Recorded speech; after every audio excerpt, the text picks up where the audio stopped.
Hello, friends, and welcome back to the Brockopp side.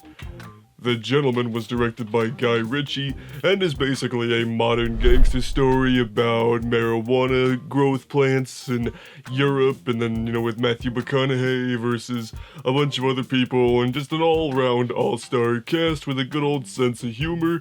And once again, another January movie that doesn't exactly feel like a January movie. And if you guys are new here, make sure you hit that subscribe button if you live talking by movies.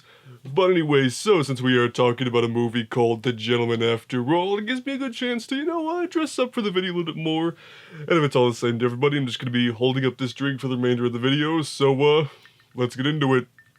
So first of all, the cast in this movie is absolutely spectacular, whether you're talking about Matthew McConaughey, Hugh Grant, Colin Farrell. All the characters in this movie are fantastic, but if I had to pick a favorite, it would definitely be Charlie Hunnam's character. He basically plays Matthew McConaughey's assistant. He's a very well-dressed guy, very mild-mannered, but when he has to get physical or chase somebody down or get threatening, he can definitely pull that off, so definitely I like seeing him the most in this movie. So basically, this modern gangster movie about Matthew McConaughey's marijuana growth plant being attacked by rival gangs and all kinds of tension there, it's pretty much told from the perspective of Hugh Grant, who is basically this really funny, unreliable narrator, so it really brings a good sense of humor to the storytelling, which I really appreciate. And the storytelling in this movie is complemented by some really fun creative editing with lots of, fun superimposed graphics here and there, which really sells some of the jokes and just really make things a lot more interesting to watch the movie, which I really like. I really like it when movies can have fun with their editing like this movie does. So it's not just a linear, cut music, fade in, fade out. When you can add a little bit of flair to your editing like that and it doesn't, overtake the movie, so to speak, I do like when that happens, and this movie definitely pulls that off.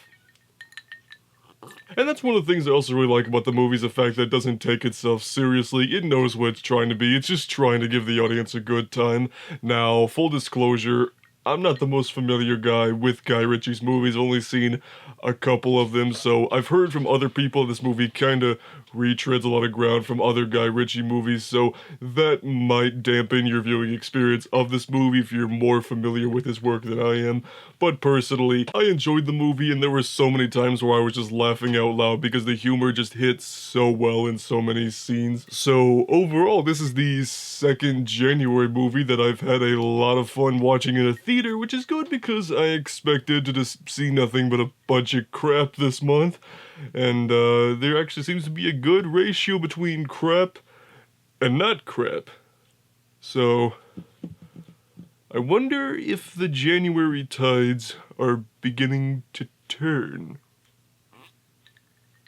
So all in all, The Gentleman is a movie that if you just want to go have a good time with a really fun cast, plenty of violence, some good jokes in there, then I think you'll have a good time with this movie. If you are more familiar with Guy Ritchie's movies, it might feel like a retread of old ground, but, for everyone else, go check out this movie and, have a good time.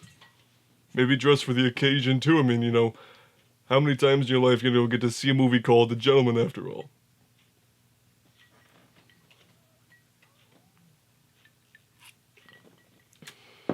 So, those are my thoughts on The Gentleman, and again, if you have any, make sure you hit that subscribe button if you live talking by movies.